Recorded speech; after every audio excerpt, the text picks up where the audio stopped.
You say you're lost. You say nothing makes sense, that every option feels confusing, that no path feels safe. You repeat it like a mantra. I don't know what to do. I'm just confused. I need clarity. And you hope that somehow repeating this will soften the anxiety. But what if that story is false? Not a deliberate lie, a protective one, a narrative your ego constructed to shield you from something far more threatening than confusion. Transformation. Carl Jung did not treat being lost as a final state. He saw it as a defense mechanism, a psychological smokescreen. Because if we are honest, truly honest, you already know. Not intellectually, not logically, but somewhere deeper, your unconscious has shown you. Through recurring dreams, through persistent discomfort, through that subtle inner voice that keeps whispering, this way. But following that direction has a cost. It requires leaving behind the version of yourself you've spent years building. The responsible one, the agreeable one, the stable professional, the good child, the perfect partner. To begin truly means allowing that identity to die. And symbolic death terrifies the ego. You are not lost. You are afraid. Afraid because beginning demands destruction. The destruction of familiarity. The destruction of certainty. The destruction of who you thought you were. Your ego prefers the known discomfort of stagnation to the unpredictable freedom of becoming. That's why you research endlessly. Why you plan obsessively. Why you wait for the right moment. Because while you plan, you do not have to move. While you gather more information, you avoid responsibility. While you say you need clarity, you avoid risk. You want guarantees before you act. But life does not offer guarantees, and Jung understood something most people resist. Clarity follows action. It never precedes it. You will not feel ready. You will feel fear. You will feel doubt. You will feel like you are walking away from everything stable. Because you are. And that crossing, that internal chaos, is precisely what Jung called individuation. Not self-improvement, not success, but becoming who you truly are beneath conditioning. So let me ask you directly, if you stopped lying to yourself for one moment, what do you already know you need to do? Don't analyze it. Don't rationalize it. Just answer. Because confusion dissolves the moment truth is admitted. And once you admit it, you can no longer pretend you are lost. You are simply afraid to begin. Have you ever felt something inside you pressing forward? An energy, a tension, a restless force that feels both powerful and dangerous, like an animal pacing behind a locked door. That is not madness. That is the self, the deeper organizing center of your psyche.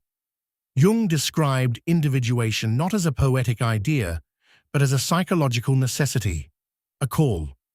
And when you ignore that call, you do not remain neutral. You become divided. The ego craves stability, predictability, safety. For the ego, a small but controlled life is preferable to a vast but uncertain one. But the self does not negotiate with comfort. It seeks wholeness. Even if wholeness requires upheaval. Even if it requires dismantling the life you've carefully constructed. This tension between ego and self is the real battlefield. And when you say, I'm lost, you are postponing the battle. Because as long as you are confused, you do not have to choose. You keep every option open. And it feels like freedom. But it is not freedom. It is paralysis disguised as possibility. Jung saw prolonged indecision not as innocence, but as neurosis, a suspension of action to avoid psychic pain. Remaining lost protects you from commitment, and commitment forces transformation. Here is the uncomfortable truth. You are not stuck because you lack direction. You are stuck because direction demands sacrifice. You would rather stay in ambiguity than risk the death of who you have been. But the longer you resist the call, the louder it becomes. It shows up as anxiety, as restlessness, as dissatisfaction you cannot explain. Because the self does not disappear. It waits. And the longer you delay, the more tension accumulates. So the real question is not, where should I start? The real question is, what part of me is afraid to die so that something greater can be born? And once you confront that, you will see clearly. You were never lost. You were standing at the threshold. And thresholds are not meant to be analyzed. They are meant to be crossed. You say you need more signs, more time, more preparation, more certainty. But what you truly need is courage, because the call has already been made. You have heard it, not once, not twice, but 1,000 times. You know you need to leave that relationship that drains you. You know you need to step away from the career that suffocates your vitality. You know you need to begin that project that both excites and terrifies you. You know you need to distance yourself from people who manipulate your energy. The problem is not direction. It is the cost of following it. Confusion is not the issue. Confusion is the mask fear wears. Carl Jung once suggested that the unconscious already holds the map. The ego simply refuses to read it. Your psyche has sent you signals, through discomfort, through dissatisfaction, through the quiet voice that keeps returning. And you avoid looking at it, because you know something irreversible happens the moment you admit the truth. Once you see the path, you cannot pretend you do not see it. Ignorance disappears, and with it, excuses.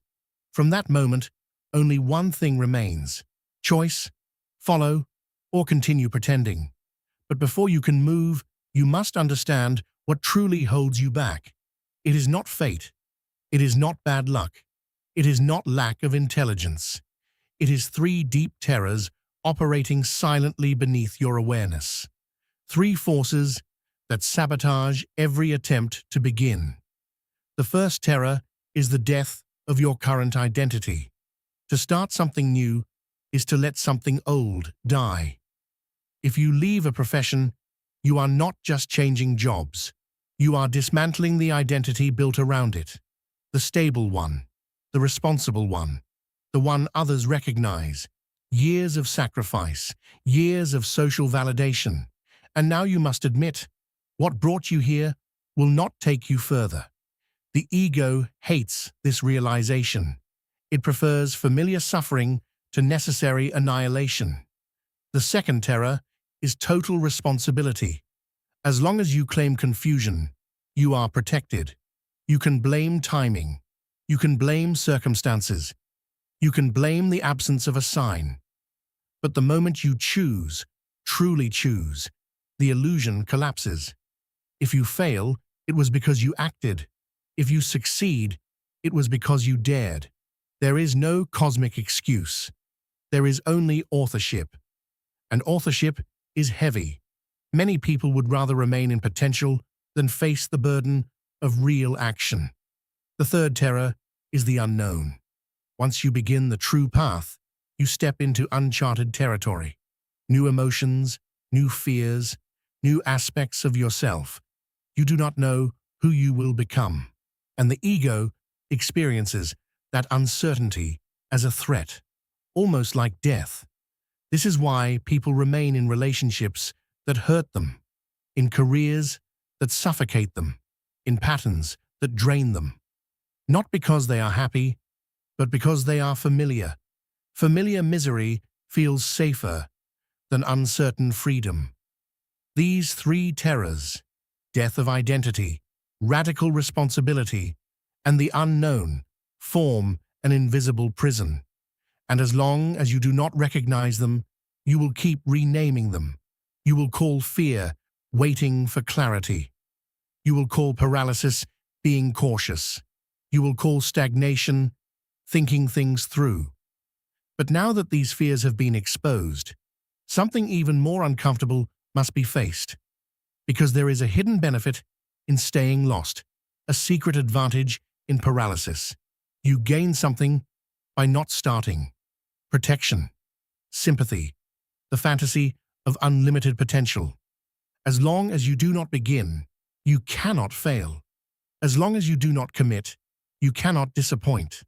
As long as you remain almost, you can still imagine yourself extraordinary.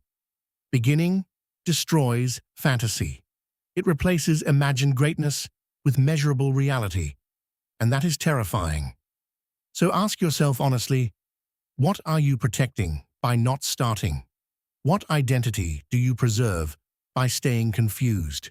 What fantasy do you keep alive by refusing to act? Because the moment you see what you gain from paralysis, its grip weakens. You realize you were never lost. You were bargaining, trading your potential for safety, trading your calling for comfort.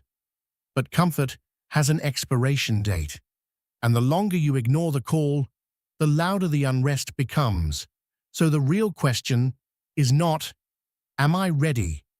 The real question is, how much longer am I willing to stay protected at the cost of my own becoming? You are not lost. You are standing at the edge of transformation. And edges are uncomfortable by nature, but they are also where evolution begins. And until you confront this hidden gain, the cycle will repeat, because no psychological state survives without serving a purpose. Carl Jung insisted that even neurosis carries utility. If a pattern persists, it feeds something. So let's go deeper.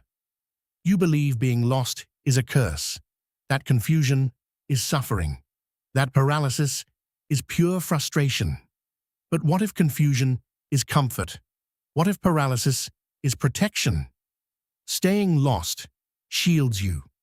As long as you say, I don't know what to do, you avoid choosing. And choosing is dangerous. If you choose, you risk judgment. You risk disappointing your family. You risk failing publicly. You risk discovering your limits. But if you remain undecided, you remain safe, invisible, untested, untouched. Ask yourself with brutal honesty, if I stayed lost forever, what would I never have to face? Maybe. I would never have to admit I hate my career. I would never have to confront my parents' expectations. I would never have to risk my heart in a real relationship. I would never have to discover whether I am truly capable. I would never have to see whether I am ordinary. That is the shadow benefit. Remaining in potential preserves fantasy. As long as you do not act, you can imagine infinite greatness. You can imagine writing the book, moving abroad, building the business, finding extraordinary love. But imagination is safe. Reality measures. While you are lost, every possibility remains alive. The moment you choose one path, you kill the others. Choice is a small death, and the ego resists death at all costs. So it tells you you are confused. But you are not confused. You are protecting the illusion of infinite potential. You are protecting the comfort of not knowing, because not knowing allows you to avoid the ultimate confrontation. Who am I when I am no longer performing for others? Who am I without their expectations? Who am I without the roles I've inherited? This is the ego's deepest fear. But once you see this hidden benefit, something shifts. You can no longer pretend confusion is accidental. You are participating in it. And if you are participating, you can withdraw. If you are choosing paralysis, you can choose differently. The spell weakens the moment it is exposed. But awareness alone is not enough. You must go further. You must not only identify fear, you must dialogue with it. Jung offered a method for this crossing. He called it active imagination, not visualization, not positive thinking, but a conscious encounter with the unconscious, a ritual of inner dialogue, because within you already exists the version that began, the version that endured fear, the version that crossed the threshold, and that version is not fantasy. It is potential structured in your psyche. So let's go there. Close your eyes, take a slow breath. Imagine yourself 5 years from now, not a perfect version, not a glamorous version, but the version who answered the call, the version who faced the 3 terrors, the death of identity, total responsibility, the unknown. This future self allowed something old to die, and something truer to emerge. See them clearly. How do they stand? How do they move? How do they look at the world? Notice the calm in their posture, the steadiness in their voice. They are not fearless. They are integrated. They walked through what you are avoiding. Now ask them, what did you have to let go of? What was I most afraid of? Was it worth it? Then listen. Do not analyze. Do not edit. Let the answer arise. Because active imagination is not about inventing. It is about receiving. Your future self may say, you had to stop waiting for permission. You had to disappoint people. You had to fail publicly. You had to accept you were imperfect. You had to act before feeling ready. And then ask one final question. What happens if I do not begin? The answer to that question is often more terrifying than failure, because the cost of not starting is slow erosion, regret, bitterness, a life half-lived. Your braver self already exists as a psychological reality, not as fantasy, but as trajectory. And that self is not asking for perfection. It is asking for movement. You do not need certainty. You need a step. You do not need courage without fear. You need action despite fear. You are not lost. You are standing at the edge of becoming. And the only difference between the current you and that future version is a decision made under uncertainty. The door is not locked. It is simply waiting. And you already know where it leads. And that future version of you is not silent. It has something to say. So ask it. What do you have that I don't yet have? What did you understand that I am still avoiding? Was it worth starting without guarantees? Do not force answers. Just listen. Maybe it smiles, not with superiority, but with compassion. Maybe it feels sadness, seeing you still circling the same fear. Maybe it says something simple and devastating. The pain you feared was nothing compared to the pain of staying. Or perhaps it reminds you of something Jung understood deeply.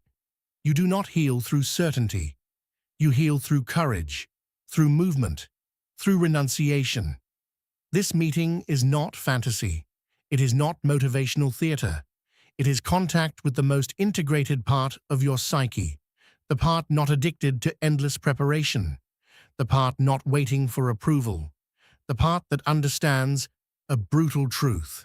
To live fully is to die repeatedly to everything you are not.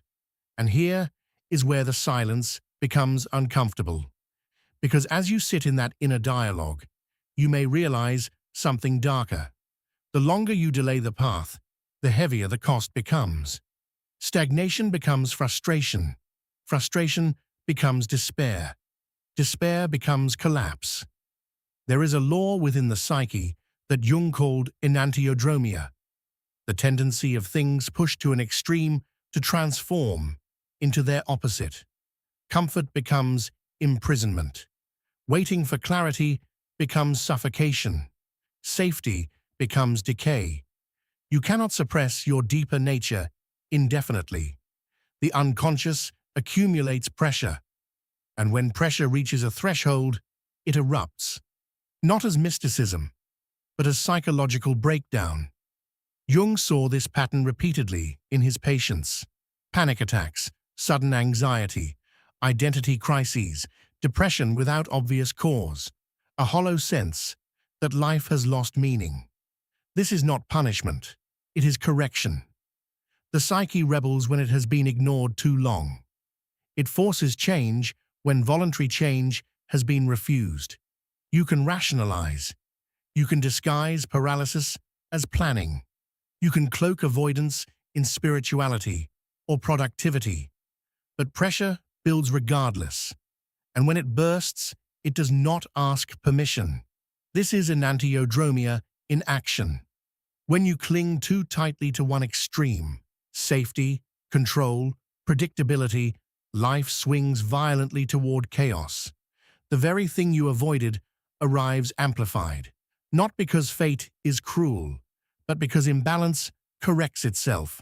And perhaps you already feel this tension, that subtle crack inside, that sense that something is nearing a breaking point. You tell yourself you are fine. You tell yourself you are just waiting for more clarity. But somewhere deeper you know, time is not infinite. Energy is not infinite. The soul does not whisper forever. At some point, it roars. And the real question becomes this: will you begin voluntarily, or will you wait for collapse to force you? Because collapse is not transformation. It is forced transformation. And forced change is far more painful. Jung did not advocate reckless leaps. He advocated conscious confrontation. He believed that when you respond to the call early, you suffer intelligently. When you ignore it, you suffer blindly. So pause here. Feel the tension. Not as threat, but as information. That pressure inside you is not proof that you are broken. It is proof that something wants to grow. And growth resisted becomes destruction. But growth accepted becomes individuation. You cannot remain in the middle forever. Eventually, something will give. The only real choice left is this: will you walk into the unknown on your own feet, or will you wait until life pushes you there? Because one path is frightening, the other is devastating, and deep down, you already know which one leads to freedom. The phrase "I am lost" no longer convinces even you. You feel it. The mask is cracking, and when it falls, something raw remains. At this point, most people wait for a miracle. But Carl Jung was clear about one thing: transformation is not magical. It is intentional. Miracles do not arrive for those who refuse to move. If you have come this far, it is no longer time to analyze. It is time to act. Not dramatically, not recklessly, not heroically, but concretely. You do not need to leap into the abyss. You need one step, a small one, a symbolic one. Because the psyche does not require proof. It requires movement. And movement, even microscopic movement, breaks inertia. Jung understood something modern culture ignores. The unconscious responds to gestures, to symbols, to action, not to endless thinking. You have already seen the terrors. You have recognized the hidden comfort of paralysis. You have heard the voice of your future self. You have felt the pressure building. Now, there is only one thing left: to begin. But beware of another ego trap. The ego loves extremes. It tells you, either change everything now or stay the same. And that is sabotage. True transformation is organic, symbolic, incremental. So ask yourself, what is the smallest step I can take today that represents the beginning of the path I have been avoiding? Not quitting your job tomorrow, but researching quietly. Not ending the relationship in a dramatic scene, but writing a letter you may never send, saying everything you have silenced. Not moving countries overnight, but visiting the place that has been calling you. The step must be small enough not to paralyze you, but real enough to carry truth. It must be symbolic, because that symbol is a message to your unconscious. I heard you. I am no longer pretending. When you take that step, something subtle shifts. A gear inside you turns, vital energy reactivates. The stagnation begins to dissolve. Because clarity is not a prerequisite for action. Clarity is the byproduct of action. The light does not appear before the first step. It appears because of it. The second step reveals itself only after the first. So the real question is simple. What can you do today? Not next week. Not when you feel ready. Today, do that. And when you do, acknowledge it. Not as a promise, as an identity shift. You are no longer someone waiting. You are someone moving, even if no one else sees it, even if the world remains unchanged. Internally, something irreversible has happened. You have broken the spell. And from this point forward, every small action reinforces a new narrative. I am not lost. I am becoming. The path does not begin when you feel certain. It begins when you act despite uncertainty. And now, whether you realize it or not, it has already begun.